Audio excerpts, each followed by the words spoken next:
శుభోదయం అందరికీ నమస్కారం అండి. 3వ రోజు శ్రీమద్ భగవద్గీత పారాయణం కొనసాగిద్దాం. ఆ శ్రీకృష్ణుని కృపతో మనము భగవద్గీత పారాయణాన్ని విజయవంతంగా ముగించవచ్చు. శ్రీకృష్ణుణ్ణి ఒక్కసారి ప్రార్థించి మొదలు పెడదామా? ఓం శ్రీకృష్ణ పరమాత్మనే నమః. వసుదేవసుతం దేవం కంసచానూరమర్దనం దేవకీ పరమానందం కృష్ణం వందే జగద్గురుం. కృష్ణం వందే జగద్గురుం. శ్రీమద్ భగవద్గీత మొదటి అధ్యాయం అర్జున విషాద యోగం. అంటే అర్జునుడు విషాదంతో, నా వాళ్ళతో, నా బంధువులతో, నా మిత్రులతో, నా కొడుకులతో, నా మనమళ్ళతో నేను యుద్ధం చేయాలా? ఈ తుచ్చమైనటువంటి రాజ్యం కోసం నేను ఈ యుద్ధము చేయనని యుద్ధ విముఖుడై ఉన్నటువంటి వాణ్ణి కార్యోన్ముఖుణ్ణి చేయడానికే శ్రీమద్ భగవద్గీతను బోధించారు ఆ గీతాచార్యుల వారు. 6 శ్లోకాలు చదివాం. ఇప్పుడు 7వ శ్లోకం. అస్మాకంతు విశిష్టాయే తాన్ని భోగ ద్విజోత్తమ తాన్ని బోధ ద్విజోత్తమ నాయకా మమ సైన్యస్య సంజ్ఞార్థం తాన్ బ్రవీమితే. సంజ్ఞార్థం తాన్ బ్రవీమితే. ఇంతవరకు పాండవుల సైన్యం గురించి వివరించాను. ఇప్పుడు మన సైన్యం గురించి మీకు పరిచయం చేస్తున్నాను. ఎందుకంటే మీరు ఈనాటి సైన్యానికి మీరు సైన్యాధ్యక్షులు.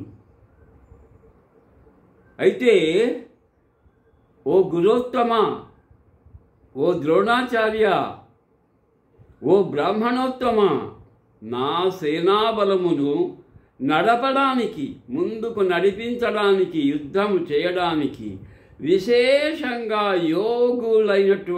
యోగ్యులైనటువంటి నాయకులను గురించి మీకు నేను పరిచయం చేస్తా, వివరిస్తాను. చూడండి, వినండి. 8వ శ్లోకంలో ఏం చెప్తాడు? వీరులు ఎవరెవరు, మొదటి ఎవరి పేరు చెప్తాడో చూడండి. భవాన్ భీష్మశ్చ కర్ణశ్చ కృపశ్చ సమితింజయః అశ్వత్థామా వికర్ణశ్చ సౌమదత్తిస్తథైవ చ. సోమదత్తిస్తథైవ చ. నా పక్షంలో ఉన్న యోధులను గురించి వివరించనా? తెలుసుకుంటారా? ప్రప్రథమంగా మీరు యుద్ధరంగమున విరు పట్టితే, సైన్యాన్ని నడిపితే, వ్యూహరచన చేస్తే విజయం మీకే వరిస్తుంది. అంటే నా సైన్యాధ్యక్షులైన మీ ద్వారా నాకు విజయం చేకూరుతుంది. ఐస్ పెట్టేశా. ఇంతసేపు కారం పొడి చల్లాడు, ఇప్పుడు దాని మీద అలా వెన్న రాస్తున్నాడు. ఇదే ఈ దుర్యోధనుని యొక్క నైజం, వాని సహజ గుణం కుటిలత్వం.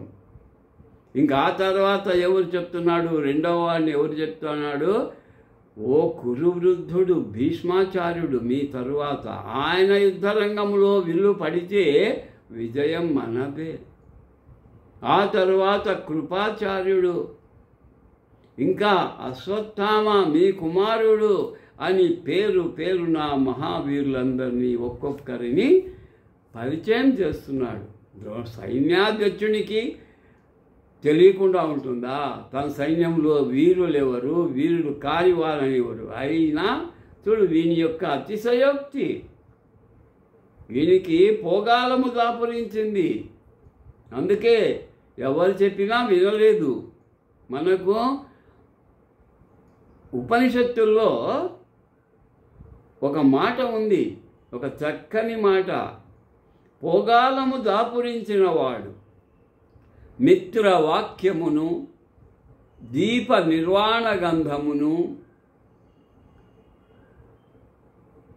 కనుగొనలేడు, తెలుసుకొనలేడు, వినలేడు. మిత్రుడు చెప్పిన మాట వింటాడా? వినడు. ఎందుకు? వానికి పోగాలం దాపురించింది. దీప నిర్వాణ గంధం అంటే దీపం ఆరిపోయేటప్పుడు నేను ఆరిపోతున్నా, నూనె వేయండి అని ఒక వాసన, కొంచెం ఘాటు వాసన వస్తుంది, వెంటనే నూనె వేయాలి. కానీ గమనించం, ఎందుకు? పోగాలం దాపురించింది మనకు. అరుంధతిని కనరు. పెళ్ళైనాక జంటకు అదిగో పైన పట్టపగలు ఆకాశంలో అరుంధతిని చూడండి, అరుంధతి నక్షత్రం చూడండి అంటే ఏమంటారు చాలామంది? మాకు కనిపించదే.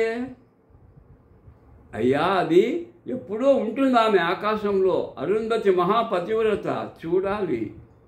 చూసినట్లు మనము అనుకుంటేనే మనకు శుభప్రదమని ఆ పురోహితుడు వివరించిన, కొంతమంది పోగాలం దాపురించిన వాళ్ళు మాకు కనపడలేదు పోండి అంటారు. అంతే వాడి కర్మ. మనం ఏం చేస్తాం?